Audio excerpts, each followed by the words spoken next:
The Coalition. There is one bit of news that I guess we should address.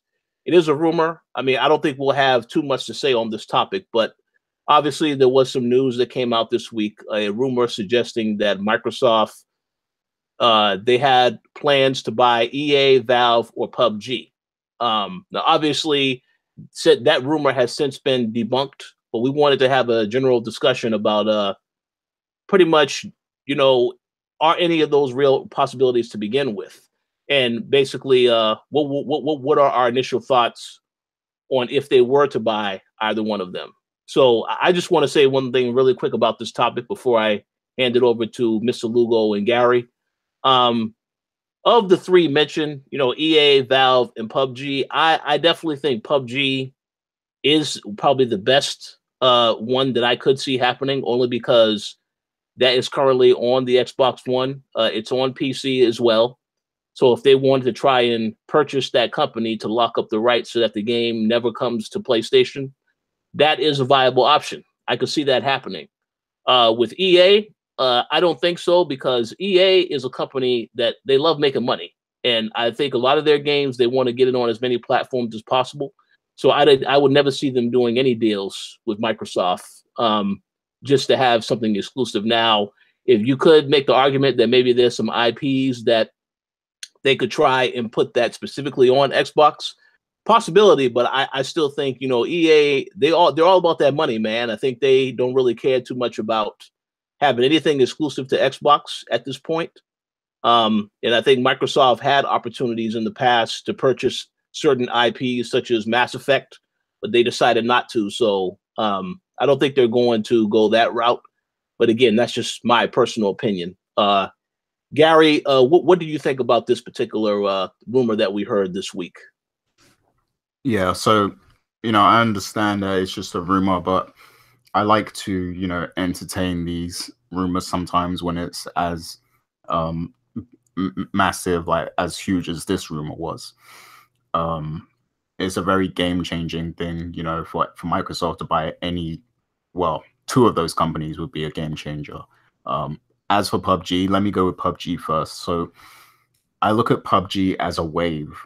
And, once that wave passes, it's like not as many people are going to be paying attention to PUBG anymore.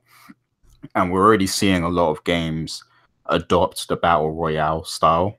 I think what's that game? The zombie game. Oh man, drawing a blank. But there's one of those games. State of Decay. Is that what you meant? Not that one. It's Fortnite. Fortnite, yeah. No, not that one either. There's another one I'm thinking of that's been out for a few years, and they're adding like a battle royale mode to it or something. DayZ yeah, I think it's DayZ, right? If I'm not mistaken, something like that, yeah. No, it's made by Dead Island or whatever it's called. It's made by those guys. Deep Silver? You talking about made by Deep Silver? Yeah, I think it was like Koalition. one of those games from the past. Came out like 2 or 3 years ago. But yeah, there's a lot of games that are adding battle royale modes, and it's going to keep happening. And as it happens more and more, less attention is going to be paid to PUBG. So I think buying them now, it would be good for the short term, but I don't think it's going to be comparable to Microsoft buying Minecraft, for example, where Minecraft has managed to maintain a steady, core base of players over the years. I don't think it's going to be the same with PUBG. I do think people will still play it, but it's not. I don't think the numbers are going to stay that huge. Because there was a point where millions of people were playing PUBG consistently. I don't think they're going to maintain that for long with all these other games adding their own version of the battle royale, play style. So I'm not sure that's it's a good move in the short term, because then the game won't come out on PlayStation, and if it does come out on PlayStation, it's probably going to have another boost of popularity again, for a longer period. But after that, I think eventually, it's going to trail off as well. But for the short term, it would be good for them to buy PUBG, but in the long term, I don't think it would be a great purchase unless, you know, they plan on maybe making another PUBG 2 or something like that. But that game doesn't really need a part 2, you know, because it's just the concept is so simple. So yeah, I don't think that's the best idea. Now, as for the other 2 rumored companies that they want to buy, so EA, I don't think it would ever be possible for Microsoft to buy all of EA because, you know, they are like a public company. They're publicly traded and stuff. So it's a bit more complicated than, you know, just outright buying them like that. I think a lot more goes into it. They could possibly buy some EA properties if they wanted to, you know, I'm sure that's possible. And, you know, a lot of people say that Microsoft missed the mark. You know, they could have bought BioWare before EA did. And that's true. That's very true. They definitely should have done that. But to buy EA just to acquire, you know, all that is going a bit too far. Obviously, EA has a lot of great properties that are going to be good, but the question is whether Microsoft is equipped to handle all of those IPs, because they're going to need to assign studios to develop all these IPs. Now, think about what EA has. They have sports franchises. They've got car games, Need for Speed, and everything like that. They've got all these different divisions. They got Battlefront, Battlefield, you know, BioWare, Dragon Age, and stuff like that. Mass Effect. Like, there's all these major IPs associated with EA. So, for Microsoft to be able to handle all of that, they're going to need to hire a lot of studios and employ a lot of studios so that they can pump out these games on, you know, the same kind of rate and speed that EA used to. And I don't see Microsoft being equipped to do that, to be honest. Like, EA, this is what they're all about. They're a publisher, so they're used to pumping out games, you know, all throughout the year, every year. Microsoft, they've been kind of doing it at a much slower pace. So, and their division is so small, you know, like, when you compare it to EA, their actual game manufacturer publishers studio is a lot slower right now. So they would have to, you know, make some major corporation changes, I think, to accommodate buying EA. So that's why I don't think it's that logistically possible. As for Valve, that would definitely be the most smart thing they can do. But Valve is in a powerful position where I don't even think they need to let, you know, anyone buy them. Like, if anything, I would see Valve making some purchases because they're in a very powerful position because they have a lot of Windows users, you know, like in terms of gaming, they hold that title for being, you know, the go-to service to buy games on Microsoft Windows, you know, and Microsoft hates that. Like, that's why they've been in competition with Valve for years now. They hate that there's this, you know, other service, this other gaming service that's got all their users that they want. You know, Microsoft wants that user base. They want people to be locked into Microsoft and have to buy all these games from their, you know, store and ecosystem, basically. They want Xbox to be that #1 brand on PC kind of thing, you know?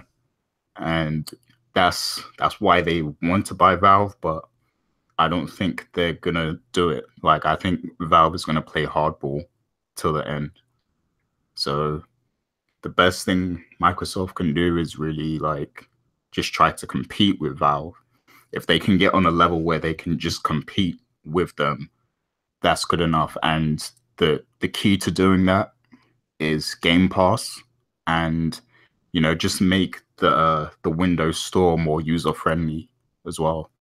If they can do those two things, they could possibly compete with Valve, and not right away, but like in a few years' time, you know, they'll be able to probably compete with Valve a little bit, because PC gamers will buy Game Pass if you're putting out Halo and Forza and all these Microsoft exclusives, you know, if they announce some new exclusives and everything, Alan Wake 2 or something, maybe, you know, people are going to be interested in buying Game Pass on PC. So that's the way they have to maneuver to try and compete with Valve. But in terms of buying them, I think Gabe Newell is too petty for that. Like, I don't think he's going to entertain Microsoft buying the company at all. So, yeah, that's my thoughts on that. Yeah, that's interesting. Alan Wake 2. I wanted to see that game for so long, but I don't know what's going on with that. And I know that'll probably be on everything, PlayStation and Xbox. But I don't really know what the deal is with that whole franchise at this point. We'll have to see. Mr. Lugo, do you have any thoughts on this particular news? Not as extensive as Gary. I'll be a lot more shorter. I just don't think there's a lot of information out there that everybody knows at this point to really kind of make that, you know, rumor substantial. I could realistically see PUBG being acquired by Microsoft and then it becoming a Microsoft exclusive on Xbox One and on a PC like that. However, when it comes to like EA and Valve, I just don't think that's possible at the moment. I don't think that there's enough info out there, let alone any conversations that we know of that have happened between the companies. Why would EA sell itself over to Microsoft, or why would they allow them to be acquired like that? They have a lot of big licenses. They have a lot of big IPs at the current moment. They're even though there's been some missteps here and there, and we might criticize them for a lot of the stuff that's happened now, especially with Star Wars Battlefront 2, but I don't think they're in danger of being bought out like that. That's like if Sony was going to buy what was it? I'm trying to think of just some random third party. Like I could realistically find like a third party publisher like Capcom or Sega being acquired before I would see was it EA being acquired like that. It's like also saying like Sony's going to acquire Activision. That's a good example. Like to me, I just don't see something like that. It's just, that's weird to me. The same thing also goes for Valve. I don't think like they're in danger of putting themselves up to be bought out like that. What can they really gain? Same thing with EA. What can they really gain from them being bought out by Microsoft at the current moment? Let alone anything else if the need to be bought out like that. So I just think it's substantial at this point. Yeah.